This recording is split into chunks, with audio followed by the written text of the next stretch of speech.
అదే RTV app వార్తల్ని క్షణాల్లో చదివే అవకాశం ఉంటుంది. ఒక న్యూస్ పేపర్, ఒక టెలివిజన్ ఛానల్ మీ చేతుల్లో ఎప్పుడూ ఉంటాయి. ఈరోజు మాసేపేటలో చాలా బాధాకరమైన విషయం.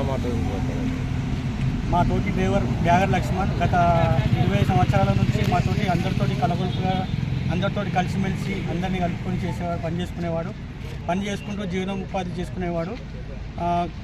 ఇప్పుడు డిసెంబర్ 9 నుంచి మహాలక్ష్మి స్కీమ్ ద్వారా అంతకుముందుకు రోజుకు ఒక 1500 మినిమం 1500 డబ్బు చూసిన ఆయన ఈ డిసెంబర్ 9 నుంచి డబ్బు కనపడడం లేదు, తీవ్ర మనోవేదనకు గురై పైసలు కనిపించలేదు, ఇంట్లో ఖర్చులు ఎక్కువైపోయినాయి, పిల్లలు ఇద్దరు ఉన్నారు, వాళ్ళ ఖర్చులు అవి ఇవి అదైపోయింది, మళ్ళీ కిరాయి ఇల్లు కట్టుకోలేక తీవ్ర మనోవేదనకు గురై హార్ట్ అటాక్తో చనిపోవడం జరిగింది. చాలా బాధాకర విషయం.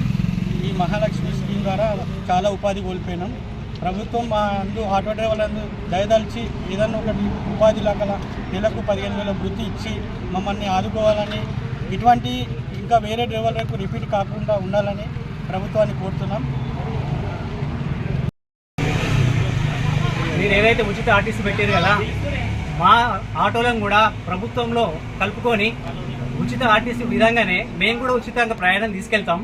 మాకు ఒక డిజిటల్ మీటర్ ఏర్పాటు చేసి, మాకు ఒక ఐడి కార్డు లాంటిది ఇచ్చి, మాకు ఒక డిజిటల్ కార్డు ఇచ్చి మేము కూడా ఫ్రీగా ప్యాసింజర్ తీసుకెళ్తాం. కాబట్టి ఎంతమంది ప్యాసింజర్ ఎక్కుతారో ఆ డిజిటల్ కార్డు ద్వారా, మీటర్ ద్వారా స్కాన్ చేసుకుంటే మాకు నెలకు ఎంతమంది ఎక్కుతారో దాన్ని బట్టి మాకు కూడా కట్టిస్తే మేము కూడా వస్తాం.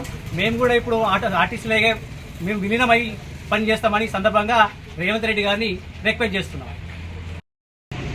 కాంగ్రెస్ ప్రభుత్వం ముఖ్యమంత్రి రేవంత్ రెడ్డి గారు దయచేసి వారి కుటుంబాన్ని ఆదుకోవాల్సిన అవసరం ఎంతైనా ఉంది. ఆ మరణించినటువంటి డ్రైవర్ కుటుంబానికి 10 లక్షల రూపాయల ఎక్స్గ్రేషియా ఇచ్చి వారి కుటుంబాన్ని ఆదుకోవాల్సిందిగా మిమ్మల్ని విన్నవించుకుంటాం సార్. ప్లీజ్ దయచేసి రిక్వెస్ట్ చేస్తున్నాం, తప్పకుండా వారి కుటుంబాన్ని ఆదుకోండి.